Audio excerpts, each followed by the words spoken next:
Good morning అండి అందరికీ. So, already మనం కట్ ఆఫ్స్ గురించి డీటెయిల్‌గా డిస్కస్ చేసుకున్నాం. ఎలా ఉండొచ్చు అండ్ రియాలిటీ చెక్‌తో సహా మనం వాటి గురించి చాలా డీటెయిల్‌గా డిస్కస్ చేసుకోవడం జరిగింది. సరే, ఈ వీడియోలో మనం ఏం మాట్లాడుకుందామంటే, మోస్ట్‌లీ వాకింగ్ అనేది ఎలా చేయాలి? ఏ రకంగా మనం చేసుకుంటే కంఫర్టబుల్‌గా ఈ వాకింగ్ టెస్ట్ అనేది క్వాలిఫై అవుతాం? దాని గురించి ఒకసారి చర్చించుకుందాం. సరే, అంతకన్నా ముందు ఇంకా ఎవరికైతే కట్ ఆఫ్ ఇష్యూస్ ఉంటాయో ఒకసారి ఒక ప్రీవియస్ వీడియోకి వెళ్లి ఒకసారి చూసి రండి. నేనేం చెప్తున్నానంటే ఎవరైతే 100 మార్క్స్ దగ్గరలో ఉంటారో +/- 5 అంటే కేటగిరీస్ వాళ్ళు. ఎవరైతే 110 మార్క్స్ +/- 5 మార్క్స్‌లో ఈ యొక్క ఓపెన్ కేటగిరీ వాళ్ళు ఉంటారు. అంటే ఓసీ క్యాండిడేట్స్. వాళ్ళందరూ కూడా లైక్ వాకింగ్ అయితే ప్రిపేర్ అవ్వడం బెటర్ అండి. ఎందుకు ఇంత కాన్ఫిడెంట్‌గా చెప్తున్నానంటే చూడండండి. మనకి దగ్గరగా 650 ప్లస్ ఉద్యోగాలైతే ఉన్నాయి. అంతేనా? ఏబీఓ అలానే ఎఫ్‌బీఓ. సో, దీనికి మీరే ఇంచుమించు కాలిక్యులేట్ చేసుకోండండి. అంటే నేనేమంటానంటే ఇప్పుడు 1:2 పిలిచారనుకుందాం. అంటే ఇంకొక థింగ్ మళ్ళీ చెప్తున్నా వినండి. 1:2 అంటే 1:2 పిలవాలని లేదండి. మొదటిది. అంటే ఎగ్జాంపుల్ చెప్తున్నాను.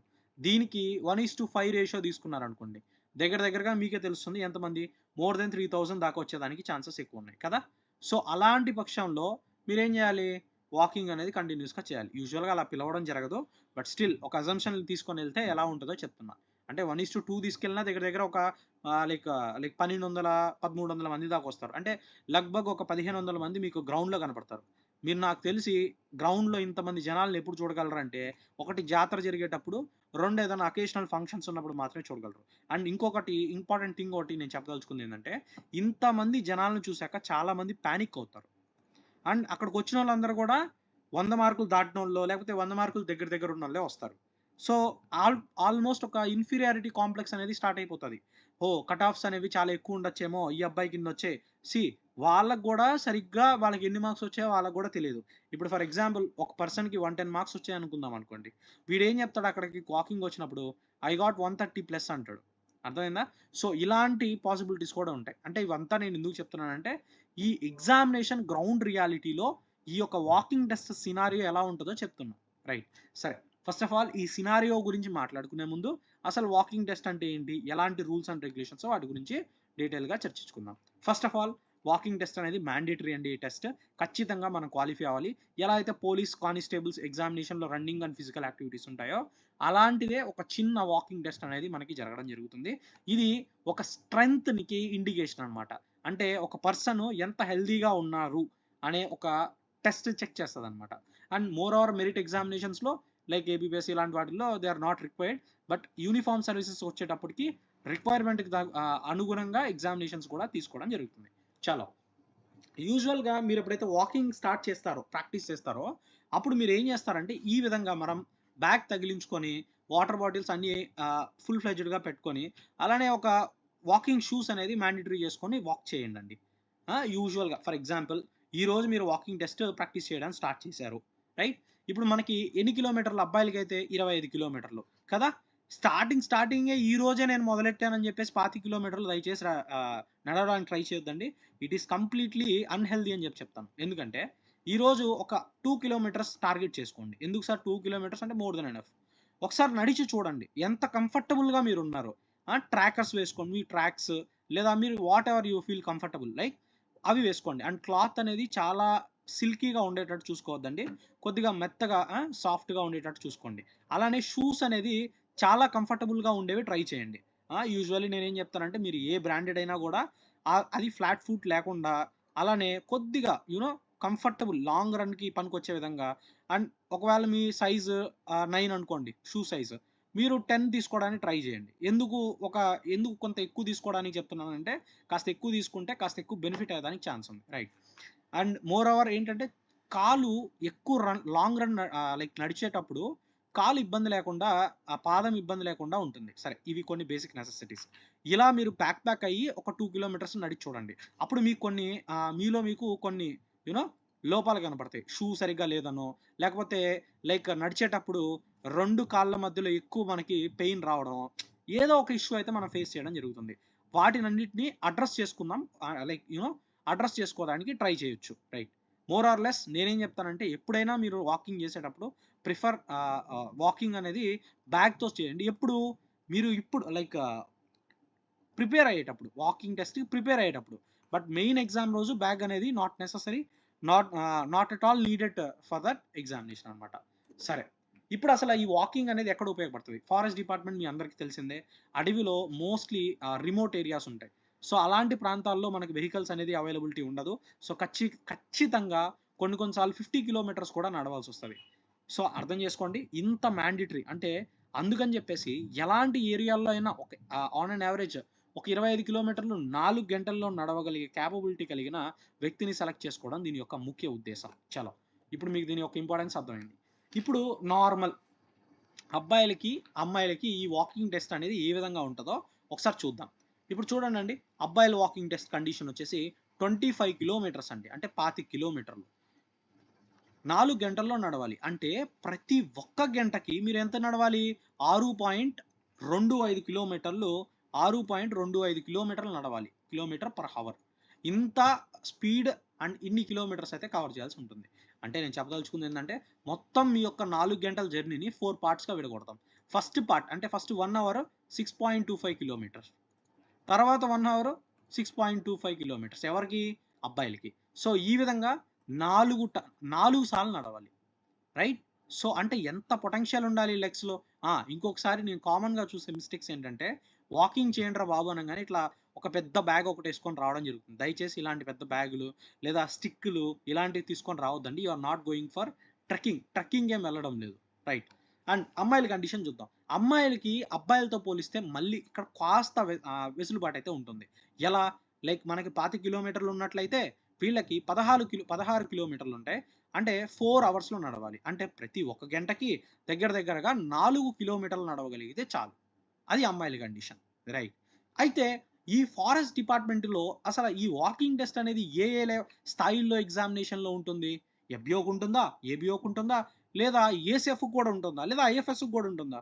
చెప్పాలంటే అన్ని ఎగ్జామినేషన్స్లో ఇంక్లూడింగ్ ఐఎఫ్ఎస్ లేదా ఐఎఫ్ఓస్ అంటే ఇండియన్ ఫారెస్ట్ సర్వీస్ అంటే దీనిలో కూడా మనకి ఫైనల్ స్టేజ్గా వాకింగ్ టెస్ట్ అనేది చేయించడం జరుగుతుంది. సో అంటే 25 కిలోమీటర్లు అయితే ఖచ్చితంగా అబ్బాయికైతే ఖచ్చితం, అమ్మాయికైతే 16 కిలోమీటర్లు ఖచ్చితంగా నడవాల్సిన అవసరం అయితే ఉంది. అది మీరు ఫారెస్ట్ గార్డ్ అయినా అవ్వచ్చు, లేదా అల్టిమేట్గా ఐఎఫ్ఎస్ కూడా అవ్వచ్చు. సో ఇది ఒక ఇంపార్టెన్స్. అంటే మనకి ఎంత స్ట్రెంగ్త్ ఒక కోర్ అనేది ఎంత స్ట్రాంగ్గా ఉండాలో దీన్ని బట్టి మనకు అర్థమవుతుంది. చలో, దెన్ కొన్ని ఇంపార్టెంట్ రూల్స్ అండి. లైక్ చాలా మందికి బేసిక్గా ఇప్పటివరకు చెప్పుకుంది అందరికీ ఐడియా ఉంటుంది. 25 కిలోమీటర్స్ 4 అవర్స్లో నడవాలి. ఇవన్నీ కొంతవరకు రైట్, బెటర్. బట్ ఏంటి మీరు యూజువల్గా అంటే మీరు పట్టించుకునే థింగ్స్ ఏంటంటే ఫస్ట్ 1 కిలోమీటర్ వాకింగ్ ఫాస్ట్గా పరిగెట్టడం, లేదా ఒక 10 కిలోమీటర్లు పరిగెడదామని ట్రై చేయడం, ఇలాంటివి దయచేసి ఎగ్జామినేషన్లో ట్రై చేయొద్దు. ఎందుకు చెప్తాను చూడండి. యూజువల్గా ఎవరైతే పోలీస్కి ప్రిపేర్ అవుతారో వాళ్ళకైతే బాగా తెలిసే ఉంటుంది. 1 కిలోమీటర్ పరిగెట్టగానే వాళ్ళు అలసిపోవడం జరుగుతుంది, రైట్? అండ్ అంత అలసిపోతే మీరు 25 కిలోమీటర్లని అస్సలు కవర్ చేయడం ఇంపాసిబుల్. సో నేను చెప్పేది ఏంటంటే రన్నింగ్ అనేది, జాగింగ్ అనేది యూజువల్గా అవాయిడ్ చేయండి. ఒకవేళ ఇలా చేస్తూ కానీ వాళ్ళు ఎక్కువసార్లు యూజువల్గా వార్నింగ్ ఇస్తారమ్మా. ఇప్పుడు నువ్వు 1 కిలోమీటర్ 2 కిలోమీటర్ లాంగ్ రన్ చేస్తున్నావు అనుకో, వాళ్ళు ఏం చెప్తారంటే ఇంక పరిగెత్తే మేము డిస్క్వాలిఫై చేస్తామని అంటారు. సో అది కూడా ఒక ఇంపాక్ట్ ఉంటుంది. అంటే యూజువల్గా చెయ్యరు, but still it is very harmful for you, right? రెండోది, కొన్ని గ్రౌండ్స్లో మిమ్మల్ని డిస్క్వాలిఫై చేసేదానికి కూడా ఆస్కారం ఉంది. ఈవెన్ మీకు 200 మార్కులకి 160 వచ్చినా ఈ వాకింగ్లో వన్స్ మీరు డిస్క్వాలిఫైడ్ అని వాళ్ళు కానీ అప్రూవ్ చేశారనుకో, ఫర్దర్ ప్రాసెస్లో మీరు ఎటువంటి పరిస్థితిలో ఉండరు. ఎలా అయితే క్వాలిఫైయింగ్ టెస్ట్లో ఫెయిల్ అయితే మీ మెరిట్ని కన్సిడర్ చేయరో అలాంటిదే ఇది కూడా అమ్మా. సో చాలా ఒళ్ళు దగ్గర పెట్టుకొని కొద్దిగా మీరు వాళ్ళ రూల్స్కి అనుగుణంగా ప్రాక్టీస్ చేయడానికి ట్రై చేయండి. అండ్ ఇంకొక థింగ్ ఏంటంటే షూస్ అనేది కంపల్సరీగా తీసుకొని వెళ్ళాలి. మేము వట్టి పాదాల మీద నడుస్తామంటే అవ్వదు, ఒకటి. ఇంకొకటి లైక్ బ్యాక్ ప్యాక్ అనేది చాలా మందికి ఒక ఉంటున్న కామన్ డౌట్. ఖచ్చితంగా అలో చేస్తారా? అలో అయితే చేస్తారమ్మా, but which is not required. Again నేను చెప్తున్నా, మీరు ఎంత తేలిగ్గా నడవగలిగితే అంత బెటర్. అండ్ కొన్ని గ్రౌండ్ రియాలిటీ సినారియోస్ గురించి మాట్లాడతాను. యూజువల్గా ఏమవుద్దంటే 25 కిలోమీటర్లు అనుకోండి, రైట్? అబ్బాయిల గురించి మాట్లాడుతున్నాం. ఎంత స్పీడ్తో నడవాలి అంటే 1 కిలోమీటర్కి లైక్ 1 అవర్లో మీరు దగ్గర ఆల్రెడీ డిస్కస్ చేసుకున్నాం 6.25 కిలోమీటర్స్ పర్ హవర్. ఇంత స్పీడ్తో నడవాలి. అది ఎలా? 4 గంటలు ఇలానే నడవాలి కంటిన్యూస్గా. It is not that easy అమ్మా. మళ్ళీ చెప్తున్నాను వినండి. ఎందుకంటే first 1 hour definitely every one will do it, 2 గంటలు కంటిన్యూస్‌గా వాక్ చేయగలరమ్మా. ఈవెన్ మీరు వాకింగ్ ప్రాక్టీస్ చేయకపోయినా, ఎందుకంటే ఆ ఎగ్జామినేషన్ ఫియర్‌లో మీరైతే చేసేస్తారు. అంటే 12, 14 కిలోమీటర్లు యూజువల్‌గా అబ్బాయిలు గాని, అమ్మాయిలు గాని ఎళ్ళిపోతారు. అమ్మాయిలకైతే నో డౌట్ ప్రశాంతంగా ఎవరైతే కొద్దిగా ఒళ్ళు తేలికగా అంటే కాస్త సన్నగా ఉన్నవాళ్ళు యూజువల్‌గా వెళ్ళిపోతారు. అండ్ ఎవరైతే కాస్త యూ నో హెల్తీగా ఉంటారో అబ్బాయిలు కావచ్చు, అమ్మాయిలు కావచ్చు వాళ్ళు కొంత ఇబ్బందయితే పడతారు. సో నేనేం చెప్తున్నానంటే 6.25 కిలోమీటర్లు ఒక హవర్‌లో నడవాలంటే దగ్గరగా మీరు ఎంత ప్రాక్టీస్ చేయాలో మీ యొక్క యూ నో దాన్నే చూసుకోండి. అండ్ మోర్ ఆర్ లెస్ యూజువల్‌గా జరిగే 14 కిలోమీటర్స్ వాక్ అనేది చాలా ఈజీగా ఉంటుంది. దాని తర్వాత ఉన్న 11 కిలోమీటర్లు చాలా మంది గివ్ అప్ ఇస్తారమ్మా. ఎలాంటి గివ్ అప్ ఇస్తారో చూద్దాం. ఒక్కసారిగా సడెన్‌గా ఎవరైతే ప్రాక్టీస్ లేకుండా ట్రాక్ మీదకి లైక్ ఎక్కుతారో వాళ్ళకి క్రాంప్స్ వస్తాయి. రైట్? సో, క్రాంప్స్ చాలా అంటే చాలా మందికి తెలియకపోవచ్చమ్మా క్రాంప్స్ అంటే ఏంటో. మీకు లైక్ మజిల్ టియర్ లాగా అనిపిస్తది. హ్మ్. సో, ఇలాంటి ఒక పెయిన్ యూజువల్ లైక్ క్రికెట్ ఎక్కువ చూసే వాళ్ళకి లేదా స్పోర్ట్స్ ఎక్కువ ఫాలో అయ్యే వాళ్ళకి క్రాంప్స్ అంటే ఏంటో అర్థమవుతుంది. సో, దీనికి మనకి పింక్ వాటర్ అవి ఇవి అని చాలా స్పోర్ట్స్ మెన్ చాలా వాడుతూ ఉంటారు. సో, అది గూడా మీరు యూజ్ చేయొచ్చు. రైట్? అది గూడా ఒకటి క్యారీ చేయండి. It will be better. And more or less shoe అంటే కొరికినట్టు అనిపిస్తది. అలానే మీరు బాడీ మొత్తం డీహైడ్రేట్ అయిపోద్ది. ఆ తర్వాత 2.5 అంటే దగ్గరగా 3 గంటల లోపే మీరేమైపోతారు? డ్రైన్ అయిపోతారు. ఇది గ్రౌండ్ రియాలిటీ యొక్క సినారియో చెప్తున్నా.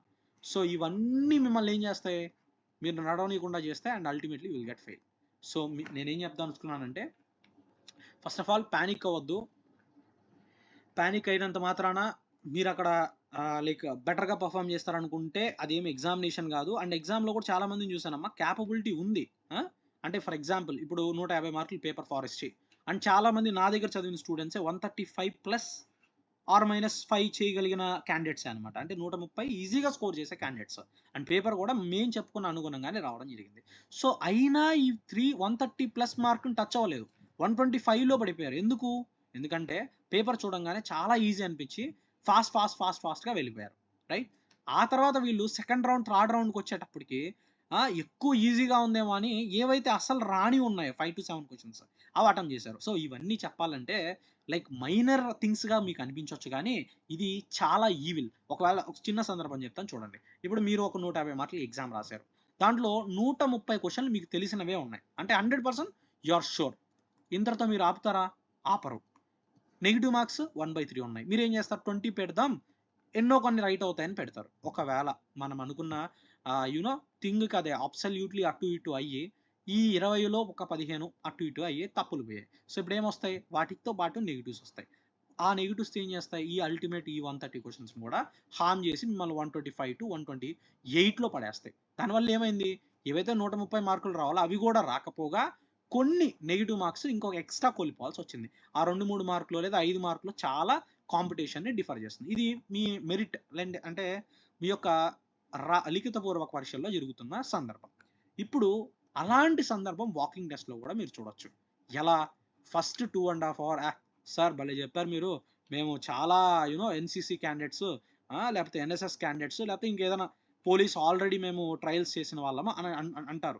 యూజువల్‌గా జరిగే స్టూడెంట్ యాస్పిరెంట్స్‌తో జరిగేదేంటంటే ఎవరైనా చెప్పితే వినడం అనేది చాలా తక్కువైపోయింది ఈ జనరేషన్‌లో. ఆ! సో, ఇప్పుడేమవుతది చాలామంది మనం అవాయిడ్ చేసి డైరెక్ట్‌గా వచ్చినప్పుడు చూసుకుందాంలే అనే ఒక బ్యాచ్ ఉంటది. సో, వచ్చినప్పుడైతే చూసుకుందాం అనే బ్యాచ్ డెఫినైట్‌లీ మీరు ఇబ్బంది పడతారమ్మా. నేను చేయలేరు లేదా చెయ్యరు అని చెప్పను గానీ ఇబ్బందయితే పడతారు. లైక్ ఎక్కువ స్వెట్ అవ్వడమో, వామిటింగ్ సెన్సేషన్ కలగడమో, లేదా క్రాంప్స్ వచ్చేయడమో, లేకపోతే లైక్ డీహైడ్రేట్ అయి పడిపోవడమో ఇలాంటివి ఏదో ఒకటి జరుగుతాయి. రైట్? సో, ఇలాంటి సందర్భాలు అన్నీ లేకుండా if you want to be so comfortable jogging లాగా చేసుకొని అది ఒక టెస్ట్‌ని ఈజీగా క్వాలిఫై అవ్వాలి అనంటే మీరు చేయాల్సింది ఒకటే ఒక సందర్భం. 1000 మంది కనపడ్డా మీ కళ్ళ ముందుకి లేదా ఒక 3000 మంది కనపడ్డా మీరేం చేయాలి? ప్రశాంతంగా like nothing is going around you. వాళ్ళ మార్క్స్ అయితే దయచేసి అడగొద్దు. అంటే మీకొచ్చిన పక్కనొచ్చిన యాస్పిరెంట్ వాళ్ళ కేటగిరీ ఏంటి? వాళ్ళ మార్క్స్ ఏంటి? వాళ్ళ డీటెయిల్స్ ఏంటి? వాళ్ళేం చేశారు? దయచేసి వాకింగ్ టెస్ట్‌లో ఇది ఒక ఫస్ట్ రూల్ గుర్తుపెట్టుకోండి. వాళ్ళ డీటెయిల్స్ వాళ్ళ యొక్క తతంగం అడగొద్దు. ఎప్పుడు? వాకింగ్ వెళ్ళబోయే టైంలో. రైట్. దాని తర్వాత రెండో రూల్, బేసిక్ రూల్. మీ నడక మీరు నడవండి. అండ్ చాలామంది ఏంటంటే ట్రాక్ మీద పరిగెట్టేస్తారు. ఏమనుకుంటారు ఫస్ట్ ఒక 5 కిలోమీటర్లు ఫస్ట్‌గా పరిగెట్టేస్తే దెన్ ఇంకా మిగిలిన టైం మెల్లగా నడుచుకుంటా అవ్వదు. డెఫినైట్‌లీ అది అవ్వదు. ఆడెక్కడో ఒక్కక్కడ పడిపోతాడు. అంటే మాక్సిమం ఒక 15 కిలోమీటర్ల లోపలే he will give of. So మీరు గుర్తుపెట్టుకోవాల్సిన థింగ్ ఏంటి, స్లోగా స్టార్ట్ చేద్దాం. స్లోగా అంటే ఎలా, ఖచ్చితంగా ఫస్ట్ 1 అవర్లో మీరు దగ్గర ఒక 7 కిలోమీటర్స్ కవర్ చేయాలి, అంటే ఫస్ట్ 1 అవర్లో. అది ఎక్కడ స్లో స్టార్ట్ సార్ అని అంటారు, అంటే అబ్బాయిల కండిషన్ చెప్తున్నా. ఎవరైతే బాగా ప్రాక్టీస్ చేస్తారో ఇది పెద్ద ఫాస్ట్ ట్రాక్ ఏం అనిపించదు. First 1 hour you can do it, అంటే కొద్దిగా ఎనర్జీ ఉంటుంది కాబట్టి. తర్వాత 1 అవర్లో మీరు ఏం చేయొచ్చు, కొద్దిగా ఆరామ్స్ అయ్యి 6.25 కిలోమీటర్స్ పర్ అవర్ నడవండి, సరిపోద్ది. అలానే మీకు కంటిన్యూ 3 అవర్స్ అవ్వాలి. లాస్ట్ 1 అవర్ మీరు కాస్త పరిగెట్టిన ఇష్యూ లేదమ్మా. ఒక 500 మీటర్సో, ఒక 600 మీటర్సో యూ కెన్ వాక్, అంటే మధ్యలో వాక్ చేస్తూ, రన్ చేస్తూ, లేదా చిన్న జాగ్ చేస్తూ ఇలాంటి థింగ్ అయితే చేయొచ్చు. సో ఇలా మీరు కానీ చేసి మీరు కానీ వర్కౌట్ చేయగలిగితే you will definitely get success. సరే, ప్రాక్టీస్ చేసేటప్పుడు ఫస్ట్ మీరు 4 సెషన్స్గా డివైడ్ చేసుకోమన్నా, 4 అవర్స్ క్రైటీరియా. మీరేం చేస్తారంటే ఫస్ట్ 1 అవర్ అమ్మ, మీరేం చేస్తారు, ఫస్ట్ ఒక వారం రోజులు ఇప్పటి నుంచి, ఈరోజు 20 ఫెబ్, సో ఈ రోజు నుంచి నెక్స్ట్ 27వ తేదీ వరకు మీరేం చేస్తారు, రోజుకి ఫస్ట్ 1 అవర్ ప్రాక్టీస్ మాత్రమే చేయండి. అంటే ఫస్ట్ 1 అవర్ ప్రాక్టీస్ అంటే ఏంటి, 7 కిలోమీటర్లు కాన్స్టెంట్గా నడవగలుగుతున్నారా లేదా, ఇది చెక్ చేసుకోండి. ఎవరైతే కాస్త ఒళ్ళు ఎక్కువ ఉందో వాళ్ళు ఏం చేస్తారు, దయచేసి మీరు కాస్త చిన్నగా స్టార్ట్ చేయండి. అంటే ఎంత, ఓ 2 కిలోమీటర్స్ 1 అవర్కి కాదమ్మా, just like give a random walk అనమాట. ఆ తర్వాత మెల్లగా ఒక వారం టైం తీసుకోండి, ఈ 7 కిలోమీటర్లు నడవగలిగే శక్తిని మీలో తెచ్చుకోండి, right. Then you come across the schedule, అంటే హవర్కి ఇన్ని కిలోమీటర్లని టార్గెట్ చేసి ట్రాకర్ని యూస్ చేసి యూ కెన్ ట్రాక్. ఇప్పుడు ఏ యాప్ అయితే మాకు బెటర్గా ఉంటుంది సార్, ఈ యొక్క అంటే ఎన్ని కిలోమీటర్లు నడుస్తున్నాం ఏంటి, జాగింగ్ యాప్ అని ఒకటి ఉంటుందమ్మా ప్లే స్టోర్లో, వీలైతే అది ట్రై చేయండి. లేదంటే మీకు ఏ అదర్ యాప్, ఇక్కడ నేనేం ప్రమోట్ చేయడం లేదు, యూజువల్గా ఇది చాలా అథెంటికేట్ అనిపిస్తుంది, సో ఫ్రీగా కూడా ఉంటుంది. So you can give an axis, అది మీకు మీరు ఎక్కడ ఉన్నారు, ఏ డైరెక్షన్లో వెళ్తున్నారు, everything it will show. So ఇవి కొన్ని రూల్స్ అండ్ రెగ్యులేషన్స్. వీడియో చాలా లెంతీ అయిపోయింది అనుకుంటా. So thank you. And next వీడియోలో మనం ఏం మాట్లాడుకుందాం అంటే సిబిటి టెస్ట్ ఎలా ఉంటుందో, కంప్యూటర్ బేస్డ్ టెస్ట్, దాని గురించి కూడా మాట్లాడుకుందాం. Thank you, and will see you in the next video. Thank you.